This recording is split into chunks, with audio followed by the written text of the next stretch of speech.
Kuyintokozo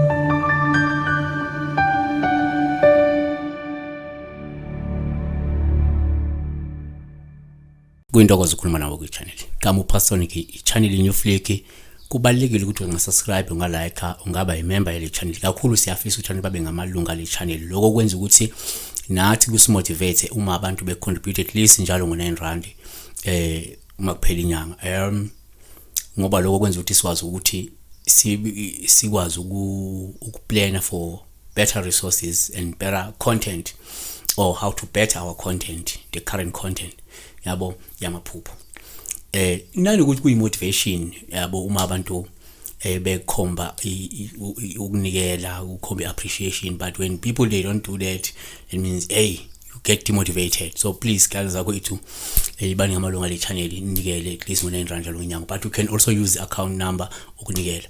Sibheke iphupho la elikabonga Nkhuza uthokoza mkhulu ucela ukuza ukuphupha udondolozela ngabe kusho ukuthini. Nake singakusho ngokudondolozela asibheke udondolo qala.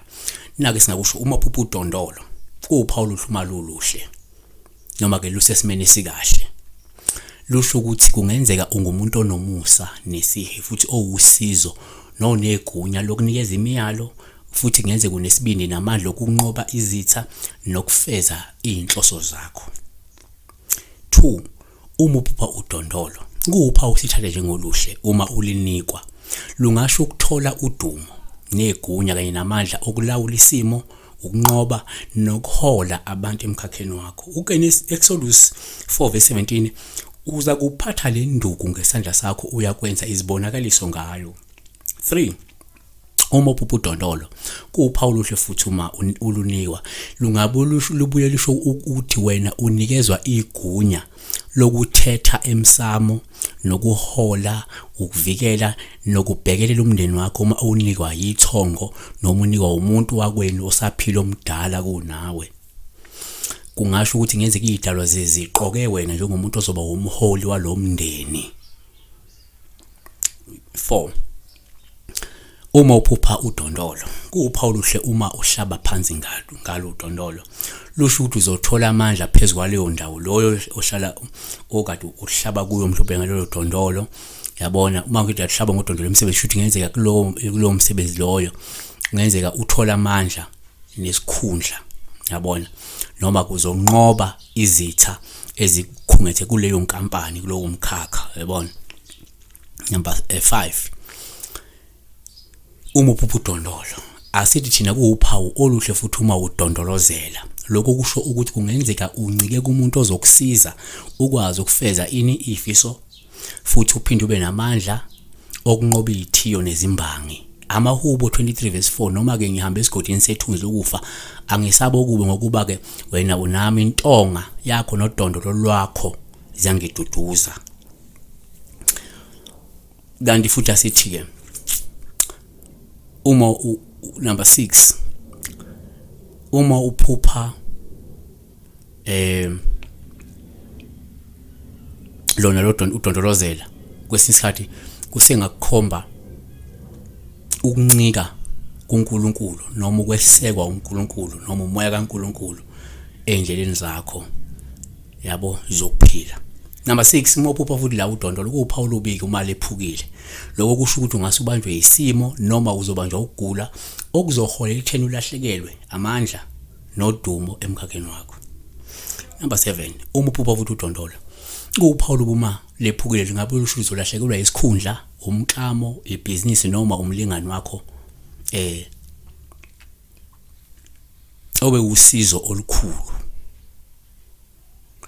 8 uma uphupha udondolo kuwuphawu luhle uma ulusebenzisa njengenduku. Lusho ukujezisa nokuqondisa umuntu onegwegwe. Izaga 22:15 ubuwula buboshelwe enhlizweni yomntwana, kepha induku yokulaya iyabudedisela kude naye.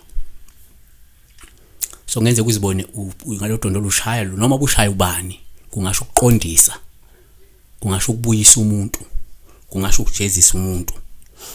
6 empeleni 9 uma uphupha udondolo kuwuphawu olubi umalungo lwensimbi.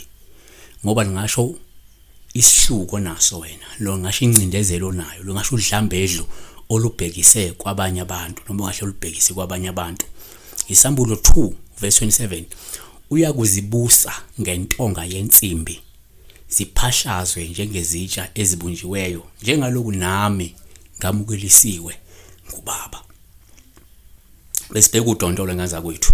Iloko singakusho, kungenzeka futhi uphinde number 10 uphuphe udondolo ulinikwa umuntu ongasekho. Mhlawumbe lolo dondolo lolo uthothi unikwa umuntu ongasekho owayengumelaphi, noma unikwa umuntu ongasekho owayesangoma. Lokho kusho lawo manje sokunikezwa wona ilesa sidalo, nanokuthi mhlawumbe le nduku lo dondolo lolu ufuna ulithole, obaba omkhulu bakho bayalifuna, abafuna ube nalo oluphathe lolu dondolo ukuze ube namandla.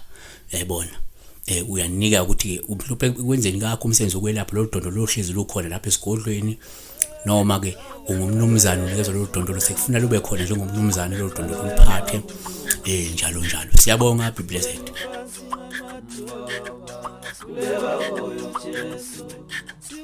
Siwe ni pasi na matuleva